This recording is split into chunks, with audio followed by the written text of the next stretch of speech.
l'heure est à la préservation des 350 millions d'hectares de forêts tropicales qui représentent aujourd'hui un investissement colossal de 1000 milliards de dollars selon les estimations des experts des Nations Unies.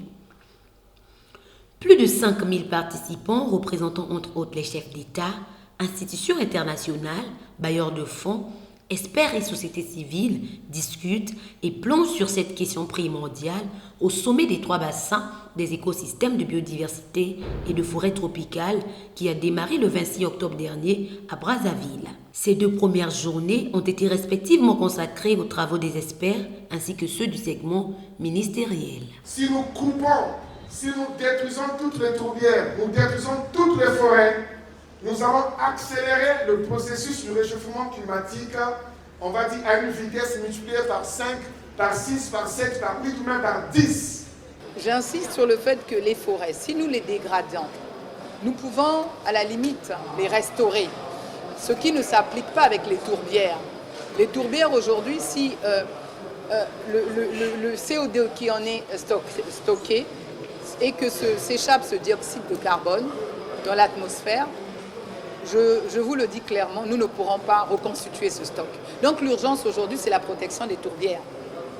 C'est l'arbre qui cache la forêt en fin de compte. Et ça fait peur aux gens de parler en termes de 31 milliards de gigatonnes de CO2 stockés là. Parce que c'est sur une superficie de 165 500 km², on est d'accord. C'est la superficie d'un pays comme les Pays-Bas. Mais ça porte également, les tourbières portent également énormément en leur sein de la biodiversité qui s'y promène. Donc, c'est un réservoir naturel de biodiversité et surtout de stock de CO2.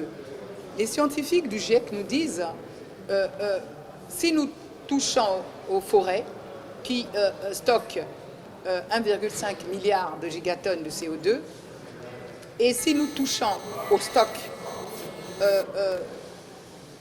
des tourbières qui, elles, stockent 31 milliards de gigatonnes de CO2, rien que le stock des tourbières, nous ne pourrons pas maintenir la température du climat de la planète en conformité avec l'accord de Paris à 1,5 degrés Celsius, mais nous allons basculer à 3-4 degrés Celsius.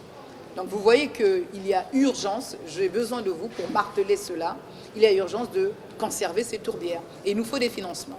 12 ans après la tenue du premier sommet, le sommet des 3 bassins forestiers tropicaux de Brazzaville entend poursuivre une réflexion initiée en 2011 par le président de la République Denis Sassou Nguesso en vue de formaliser une véritable coopération sud-sud en faveur de la biodiversité et du climat.